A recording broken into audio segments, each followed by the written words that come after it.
Hello and welcome back to Let's Talk English. Yesterday we discussed about the entirety of speaking test, its overview, and today my goal will be to make you familiar with speaking part 1 and make sure that after you watch this video you don't have any questions left.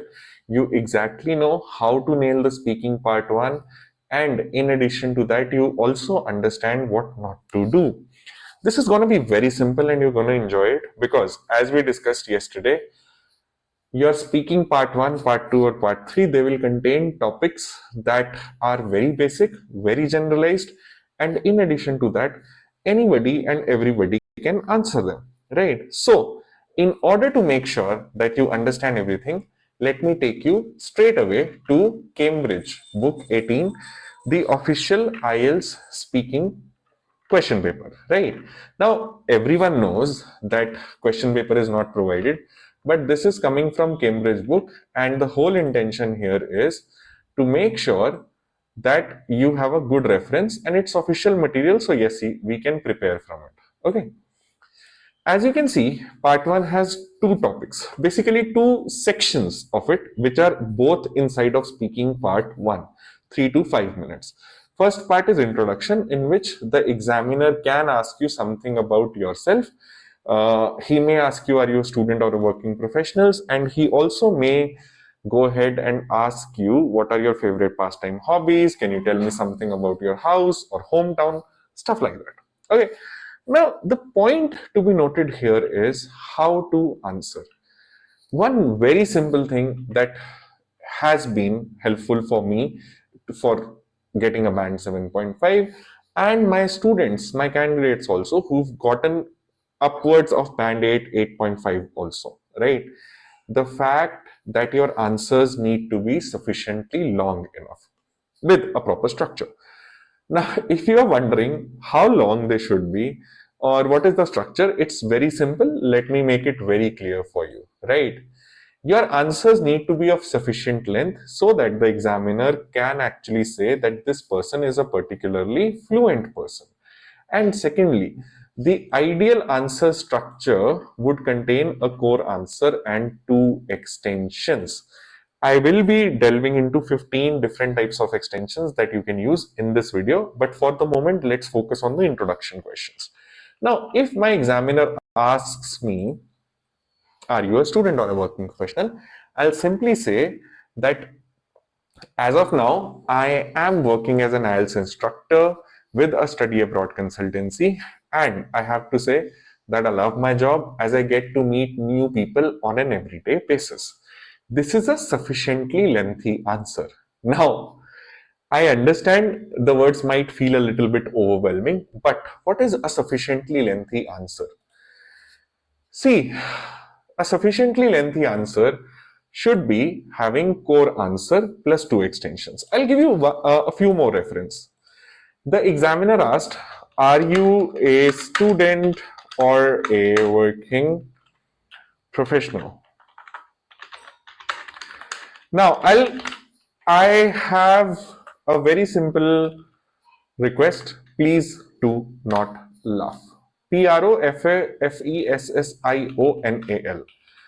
Right. The thing is, when you talk about, where do I take it so that I can zoom it properly? Okay. All right.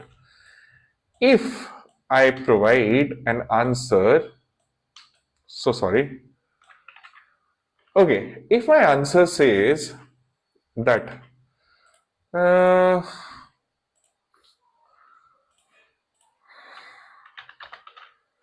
working professional, like if the examiner asks me, are you a student or a working professional? And I simply say working professional. Or let's suppose I said IELTS educator. I should not be expecting any kind of band scores. Leave apart the talks of band 6, 7, 8, or 9, right? Because you have to understand the examiner needs some material coming from you so that he can judge your fluency, your vocabulary, as well as your grammar, right? If you are just going to give them bits and pieces, please be ready, you're going to go for an IELTS attempt one more time. Okay, let's suppose, okay, this answer we don't like it, right? So let's suppose I say that I am currently working as an IELTS educator. Now, this answer should seem fine because it's a proper full length one sentence answer. Not full length, that would be a little bit of exaggeration. But yes, I have given them something that they can judge my fluency upon. Right? So I should be getting some score, but don't expect upwards of band 5. So, in a nutshell, you would be going ahead for the test once again. If you say, I'm currently working as an IELTS educator, this is known as a one sentence, one line answers, and you don't get band 6 on this. Yes, band 5 is possible, right? Even that not, because for that everything else needs to be perfect. So expect a 4 with one sentence answers, right? But if I say, I so miss voice typing, I am currently employed as an IELTS instructor and I really love my job because I get to meet new people every day and additionally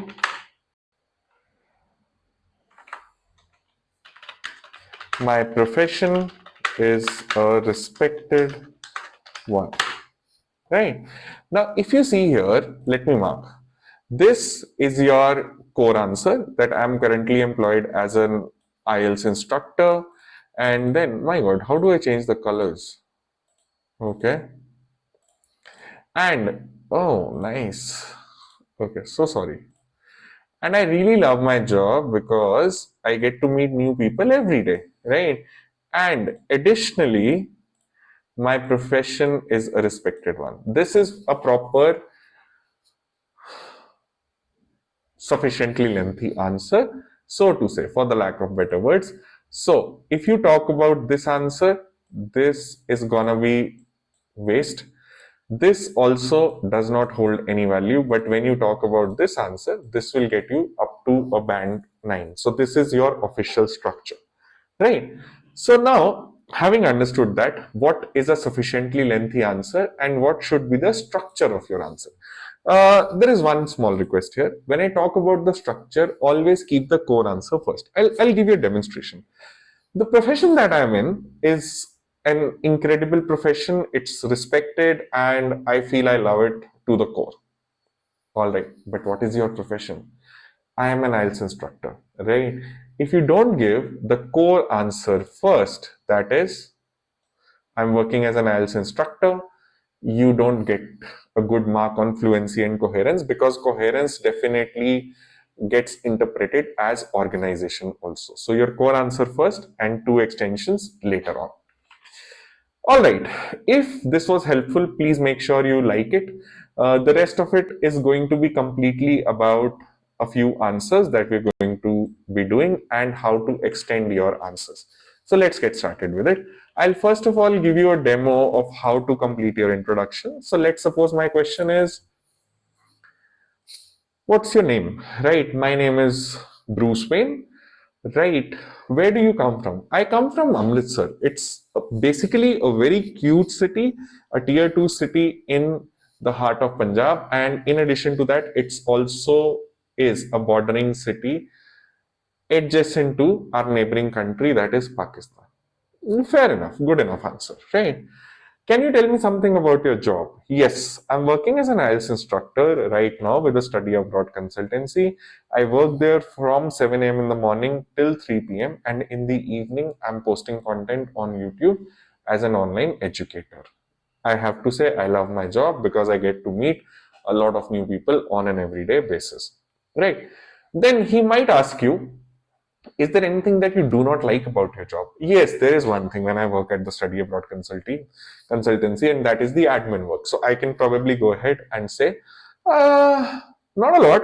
But the fact that I have to be an active part of the admin work, getting Xerox copies, and in addition to that, marking attendance every day and keeping records is something that slightly pisses me off. I hope that our team grows as we start handling more than 100 kids every day. And I think I might not have to do all of this in the future. So I'm hopeful. Right? So I kind of get nervous or super excited when I'm on YouTube. Right. Okay. That was your speaking part one. Now let's proceed to speaking part two and see what is in store for us. So if we talk about the examiner, first of all, will inform you that, okay, Bruce, let's talk about something that is around paying bills, right? So, yes, the examiner will actually tell you that we are proceeding into, oh, nice. I think this is fine. Yeah. We're proceeding into speaking part one's introduction and let's get started, right? So, what kind of bills do you have to pay? See, almost all bills for my family have to be paid by me since I'm close to 35 and I'm the breadwinner of my family for right now. In addition to that, there are some things that I do for my near ones, loved ones. That includes paying off their bills, such as electricity and telephone bills. And in addition to that, if they ever have to go on a shopping spree, it's usually my credit card that gets exhausted first. Right. Okay. How do you usually pay your bills? In cash or by another method? Uh, an ideal answer for this would be I would love to pay in cash because I feel that when you are paying with your hard earned currency notes, you get to realize how much you have spent. But yes, this is 21st century, and because of this, we all have digital tools, technology such as the UPI and everything. So 99.99% of the bills are paid via online banking. Have you ever forgotten to pay a bill? Technically, no, but let me elaborate on this. I have a habit of getting every bill paid 1 week before the due date. So it has never happened that any day I forgot to pay the electricity bill and the electricity supply was all gone. But yes, I am a lazy person, and that is why the deadline that I've kept 1 week before that never gets fully satisfied. It is usually 2 or 3 days before the bill due date that I pay my bills, and I always get scolded by my elder brother and my mother for that. Is there anything you could do to make your bills cheaper? Oh, I could do a lot, but my family won't allow me to. I'm a single person, so already my bills are pretty cheap. But yes, I think if there can be some cashback coupons that I can actively search upon, I can definitely trim off 2000 to 3000 rupees per month on monthly billings or recurring expenses. So this is how you finish your speaking part one, right? Moral of the story, you have to first give your core answer and then you need to provide two extensions. Now, if you're thinking this fat guy has been blabbering for the past how many minutes? 13 minutes and he's not shown us, let me give it to you. And please remember, these are just very few of infinite number of extensions you can do. I'll leave the link to this document in the description section so you can download it from there, right? I'll probably do something like sharing it in the comment section. So if I don't, just spank me in the comment section, I'll do that. But I'll try that I'm able to do it without failure. Right. So the first way in which you can extend your answers is by providing details. How will you do that? You can simply say that Mumbai is the financial capital of India and all other things. Yeah, I think it's visible clearly. Right. Another way in which you can probably extend your answers is by giving examples. So yes, you like to play cricket, and for example, I usually play cricket matches with my friends at a nearby park every Sunday. This is also a frequency that we will look upon, but yes, giving examples will always help you to extend your answers very effortlessly. You can explain reasons. I still remember whenever I used to have my report card for midterms while I was growing up in the school, I used to tell result after giving the reasons as to the fact that okay, the teacher was very angry. She didn't pass anyone in the class. So yeah, giving reasons as extension comes to us very very very naturally. We are all born with this talent, and yes, you can always give the why of this. You can also share your personal experience as to how this thing happened, or something that you personally did. I like traveling. I absolutely love traveling. Last December I visited Rajasthan, so that's a personal experience. You can discuss future plans. I am learning French language, as a matter of fact, because I intend to settle permanently in France, which is one of the most lovely nations in the world, right? I don't know, but still you have to say something. No? You can say what you feel about a particular thing. So, yes, as I told you, I love my job because I feel that I get to meet new people on an almost everyday basis, and that is why I am so in love with my current profession as an IELTS educator. Make a comparison, right? If someone asks you, do you watch movies often? I used to. Well, technically, I'll tell you, Axis Bank credit card is something that I've exploited, I'd like to say. Why? Because there used to be free movie tickets on that. So it's like more than 5 or 6 years now before COVID. But that was past. Nowadays, I love to pay by cash, so therefore I don't go much to the theaters, right?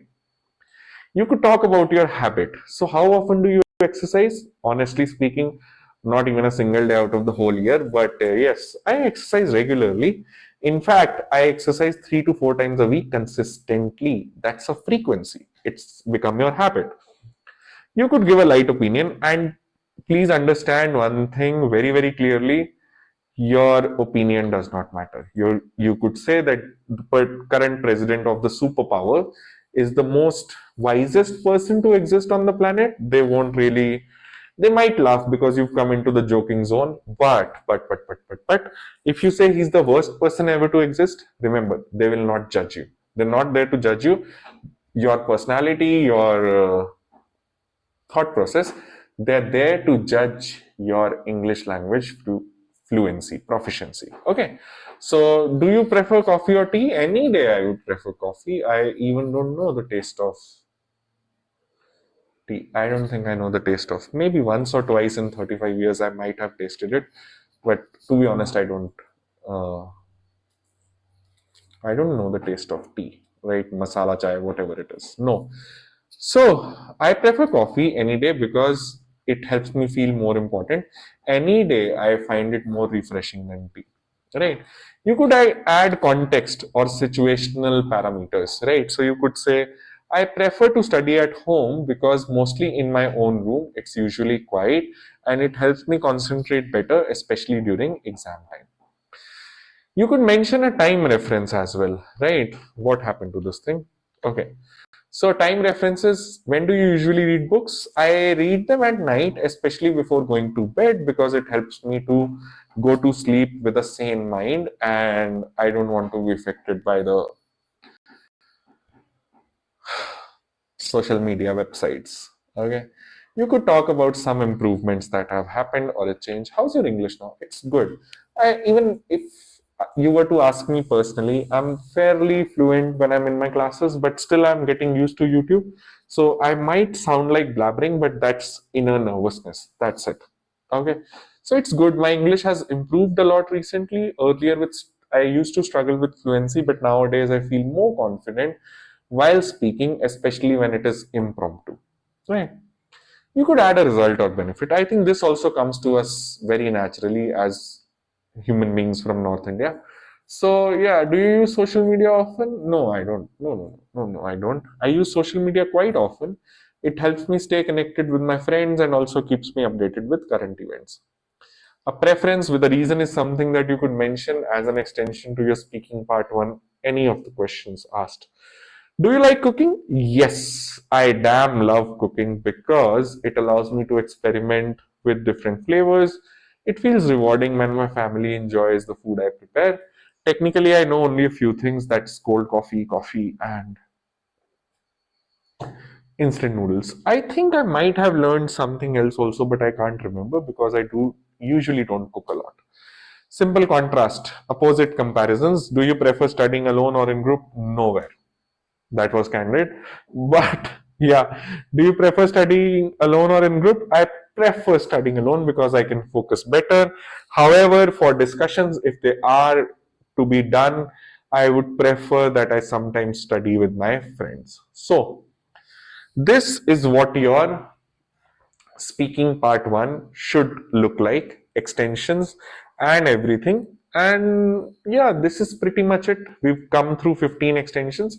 Let me review quickly. Part 1 is going to be 3 to 5 minutes, split into two parts, introduction and interview.